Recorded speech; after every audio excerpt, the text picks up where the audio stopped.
I'm Asia Grace with the New York Post, here with the undeniable, the unyielding, and the uncensored Piers Morgan, speaking with him about some of his biggest moments of the past year, one of which being the shocking revelation that it was allegedly King Charles and Kate Middleton who raised concerns about Prince Archie's skin color. Piers, what an honor. Lovely to see you. I love the phrase undeniable. Undeniable. I mean, I do try and deny me quite a lot, actually. But you can't.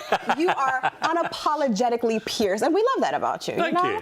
So let's just zoom right into that moment where you kind of shared with the world that it was alleged that King Charles and Kate Middleton were the two that were concerned about Prince Archie's hue. I mean, what was that like for you?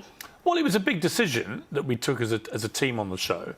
But ultimately, I took it because we had this bizarre situation where Meghan and Harry had gone on Oprah Winfrey, obviously several years before, made a series of unsubstantiated allegations, including this incendiary claim that members of the royal family had expressed concern about Archie's potential skin colour, because, of course, Thomas Markle is white and Doria, Meghan's mother, is black. So this was the suggestion that they were concerned, with the idea being it was a kind of negative intonation. So this caused a huge 2-year cycle of headlines against the royal family. They were a bunch of racists.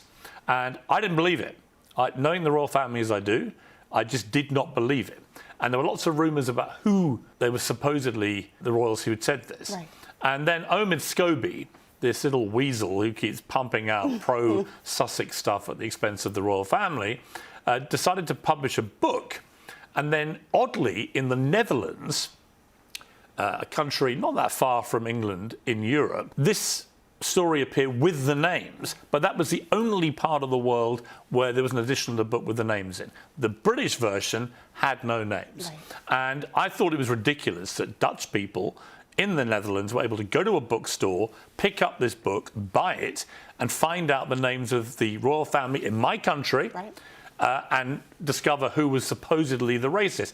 And when I found out who the names were, I laughed out loud. Really? The idea that King Charles, after all his work for the Commonwealth, never mind anything else, running one of the most multicultural, tolerant countries on planet Earth by any metric, the United Kingdom, or that Kate Middleton, the Duchess of Cambridge, the idea that she, or the Princess of Wales as she now is, the idea that she would have been racist, it was so ludicrous, so offensive, so, in my view, untrue, that I decided, right, we're going to have this in public, this conversation. I'm going to name them, and we're going to see what happens. And, of course, as I predicted to my team, who were not all as gung-ho as I was about it, I'm sure. It got huge attention, and it disappeared as fast as it started once people knew who they were, because nobody else believed it either.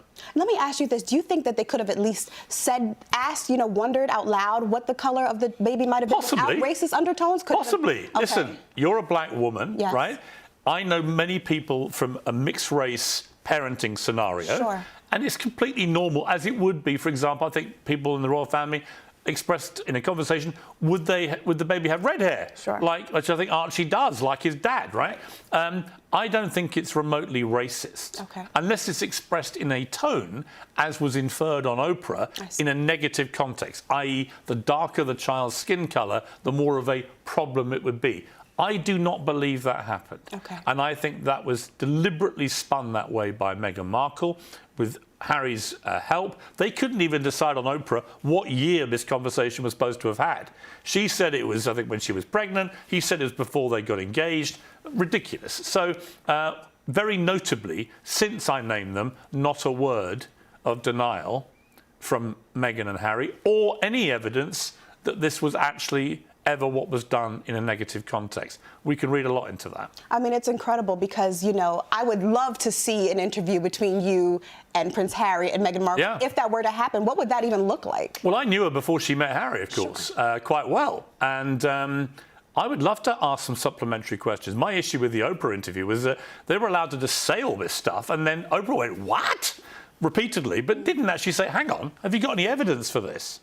Where's the evidence? You are launching an unprecedented attack on the British royal family. You're calling them a bunch of callous racists, and you've got no evidence, and there'll still be no evidence." And when Harry's book came out, Spare, not a word about the racism in the book. Not one word. like it had never happened. Then he comes out promoting the book and says, we never meant to say the royal family were racist. It was the media, which is his go-to position on all of it. It wasn't the media. You call them racist on global television, and now you're backtracking. And now, unfortunately, the Queen, who had to endure all this in the last period of her life, is dead. Yeah. And only this week, what do we discover?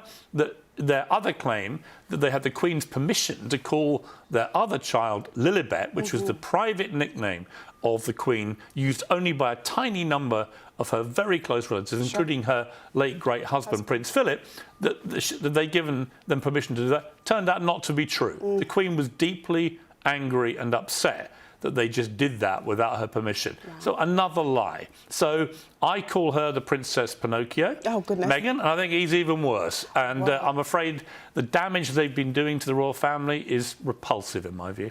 You know what, Piers? I think what people can 100% respect about you is that you are unapologetically Piers, you know. And I do apologise if I'm proven to be wrong.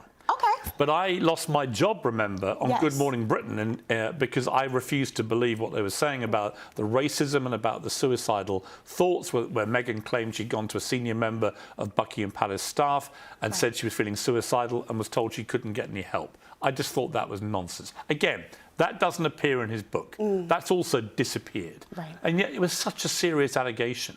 The idea that Buckingham Palace would tell a young woman having suicidal thoughts, you're not allowed to get help because it might damage the brand, just didn't happen. So when you, one of these days, sit down with them, will there be a conversation about, are you going to be fact-checking and you know, trying to get the truth out of them? Will you guys come to a meeting of the minds? And I would just ask them one question. If you hate the royal family that much and you hate the monarchy that much and you felt so trapped by the institution, why do you insist on keeping your royal titles? And why do you insist on using them for business? And why do you insist on your children having the royal titles? Why sentence them to the terrible dungeon that you found yourselves in at the behest of the royal family? So much hypocrisy. They've lined their pockets with hundreds of thousands, millions of dollars, selling every detail of the private lives of themselves and their families, trashing their families left, right and centre for vast amounts of money, but kept their royal titles because without those, they don't make any money. I think it's rank hypocrisy. My first question, why are you keeping the titles? If you really want to go off and make money out of being Meghan and Harry, good luck to you. But see how you get on when you're not royals anymore. That would be a very interesting conversation. I'm sure that the world, including myself, would be tuning in for that. I mean, that would be something. You get your popcorn. You know, you want to see that. I get my own popcorn. I'd share it with them. I'm a gentleman. Well, that's kind of you.